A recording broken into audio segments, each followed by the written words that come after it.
Well, good morning, everybody, and thanks for having me, and thanks for being here. And some of my friends are here. I really appreciate that. Um, I don't know why, but they are here. This morning, we're going to talk about a topic I think that is close to everybody's heart, and that's the whole awakening process that we are busy with. That's why you are here this morning, and the joys of this process, and also the pain. Because if you think it's an open highway road to the destiny that you are going, there's a surprise. It's quite the opposite. It's quite a difficult road to embark on, and that's why not many people really want to embark onto this awakening process. The world has a way to visit us, as a friend of mine always said, and when the visiting takes place, it kind of forces us into this direction to start to ask questions. Because, let's be honest this morning, all of us, all of the world, all of humanity, all of Homo sapiens sapiens, as they call us, we have a bad case of amnesia. We do not even know where we come from. We're not sure who we are. We really don't know what we're doing here on this planet. We don't know how we fit into the whole bigger picture of this planet, let alone when we talk about the whole universe. And then there's people that say, well, we're just part of a matrix. We're under a dome. And there's many explanations. The earth is flat, some would say, and some would say the earth is round. And all of that just shows us the amnesia that we have, because we don't really know. And it's all about guesswork, or is it? In the world today, there is an enormous awakening taking place. And the choice is yours. You can be part of it, or you can ignore it, or you can even refuse it. We all have free will, and that's your choice. You can stay in the religious tradition you are in. You can question that, or you can follow without questioning. And I think that's the easiest way of handling it. Like hiding under a rock, don't ask questions, just believe. And as the magic potion tells us, confess and you'll be fine. You will go back home, and then we ask, where is home? And then there's a silence because nobody knows. Even Jesus said, if you think it's in the heavens, the birds will be there before you. If you think it's the bottom of the sea, the fish of the sea will be there before you. So where is it? And that's what we're going to explore this morning. So the invitation is there to be part of the awakening process. And I have good news for you this morning. There's no age restriction. There's no age excuse. I'm too young or I'm too old.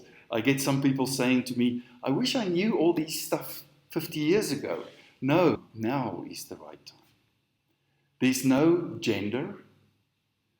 There's no color of skin.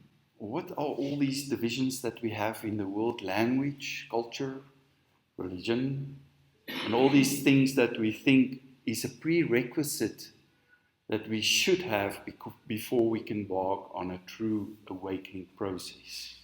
And knowing that there are no prerequisites, probably in your ear will refrain some phrases of people that would say, oh no, there are. You should belong to this church. You should belong to this group. You should belong to this religion. And they are so serious about that they will kill each other. What are we doing? That's the next question. We have no clue who we are. How can we go about killing other people because they're not the same than us? Einstein said, insanity, I shared it with Felicity this morning. What is insanity is if you do something and you do it just harder and better and you expect a different outcome. It's insane. And that's what we do. We try to be better Christians. We try to confess deeper. We try to say the sentences that the Bible teaches us with real honesty.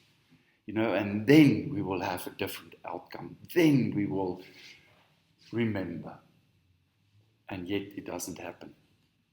Because this whole process is kind of painful.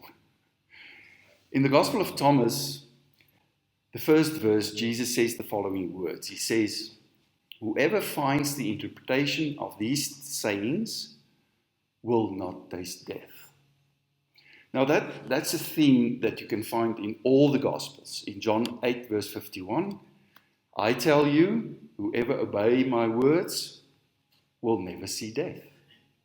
It's a thing that's really important to Jesus when he says in John 11, 25 to 26, kind of the same thing. "The one who believes in me will not die." So if you understand or believe the words of Jesus, the promise that he gives you is that you will not taste death. But he invites us to embark on a journey to seek. You know the text verse that says, "Those who seek will find." When we go into the Aramaic teachings of Jesus, we find quite a different story than the traditional teachings of our Christian faith. That's very dear to our hearts. But if we want to be honest about who this Jesus was and what he taught us, we need to go back to his mother tongue. Now, my mother tongue is Afrikaans. And I'm very comfortable with that and can easily speak in that. So when you put me on stage like now and you tell me you have to speak English, it's like a challenge. So your expressions are different in your mother tongue. You can bring the message over in such a way that it really touches the people that know the language, because you kind of speak between the lines. And that's why it's so important to go to the mother tongue of Jesus. He spoke Aramaic. He didn't speak Greek. Probably knew Greek because it was a world language at that stage. He knew definitely Hebrew, which is the older form of Aramaic, because the scriptures were written in Hebrew. But when he spoke to the people around him, he used the Aramaic language. Now, when he says seek, in the Aramaic context, it's not like us running around in the house looking for your keys. And then you think, where did I put it? Oh yeah, I can remember. You go back in your mind. I came in the door last night and I was really thirsty. I wanted to make a cup of tea, so I went to the fridge. Oh, the keys are in the fridge where I took the milk from. And then you find it. That's this kind of seek that we hear in our minds when Jesus says, seek. Because if you seek and you find the understanding of his teachings, then you won't taste death. But the seek in the Aramaic language, it says, it's a heartfelt, soul-driven search. It's a process. It never ends. It's not like finding your keys in the fridge and now you're happy. It's something that drives you from the inside of your heart, from the very essence of your soul, to find something more. And when you find it, you realize, oh my goodness, there's another level. And then it goes on and you find that. And then you realize there's another level and you find that. That's why you are sitting here and you're not across the street at the traditional church, because you found that. But then you realize there's another level and now you are searching for that. And we find it together and then we go deeper. That's the process. It's a never-ending story, and that process is what we call the awakening process, because every level drags you deeper and deeper into the truth, as Dion referred to this morning, the ultimate truth, which I don't think our brains can really comprehend. Our little human brain is a computer, you know that, and it can't really get the mind around the truth. It's too big for us, because every time you think, now I have it, then there's something else that just throws you off the bus. And that is the warning that Jesus gave.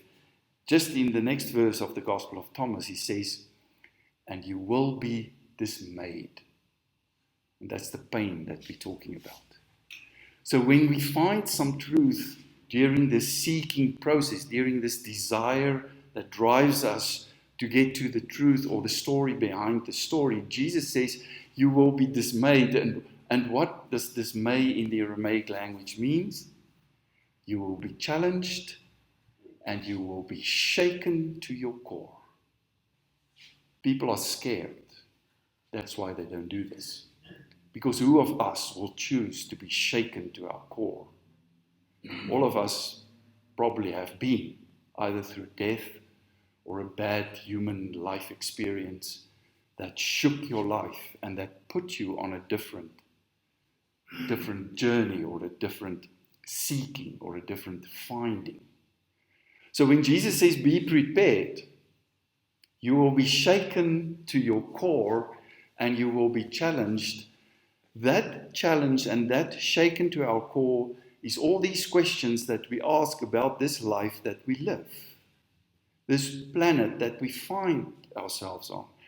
We are the only species on the face of this earth that needs to pay to live here. We were born here. It is our inheritance. There's enough for everybody, but thanks to those greedy creatures, they have created over thousands of years a system that we need to pay to live here. You pay your home, and when it's paid off, we say, yes, now this home is on my name. I've got something in this world. And then the municipality comes and say, oh no, you're not finished. Now you pay taxes on that home. It's insane. The abundance that this planet offers us is enough for everybody's needs, but it's not enough for everybody's greed. And that's the problem we're sitting with. But as we wake up to this truth, one of many, we start to ask the question, so how do we get out of this? Because if you're not part of this, you live in poverty. And we always think about poverty in material things. I don't have enough money, I don't drive the right car, I don't live in the right suburb, I don't have what the others have. And poverty, again, from the Aramaic, does not mean lack in material things. Poverty, from the Aramaic that Jesus used, it means a lack of spiritual awareness. And he says, when you do not understand my teachings, if you do not hear what I teach, you will live in poverty. It doesn't mean you are poor, it means you do not have spiritual awareness. You don't go to the depths of who you truly are.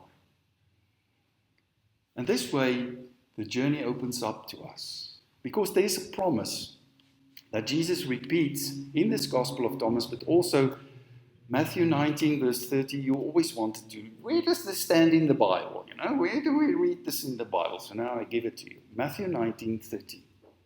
Matthew 20, verse 16. Mark 10, verse 31. Luke 13, verse 30. And then in the Gospel, the saying, the fourth saying, the Gospel of Thomas. And what does it say? It says, those who are first will be last. And those who are last will be first. In that context of the time of Jesus, it meant those religious leaders, those political people that are in control, those ones that see themselves as being the first of society, the important people. It's them that lives in absolute poverty, lack of spiritual awareness, and they will end up last. But those who I reached out, and to whom did Jesus reach out? He reached out to the people on the periphery of society, the ones that society pulled their noses up and said, we don't really want to be part of those people. You know, those people we're always talking about. The poor ones, the tax collectors of the time, the people that were not invited to the parties. It wasn't in. Those, he said, will realize, because they are the ones that are shaken to their core. And the moment you are shaken to your core, you start to open up, you create space for the abundance of the teachings of Christ. In the first prayer of the Lord's Prayer, in the Aramaic language, we actually pray for this that I'm talking about. To create space so that we are open for the new awareness and the new truth. Not new truth, it's actually really old truths, but the truth of the teachings of Christ. Jesus did not come to start a religion. He did not come to start a church. He came to start a movement. And where is that movement? In you.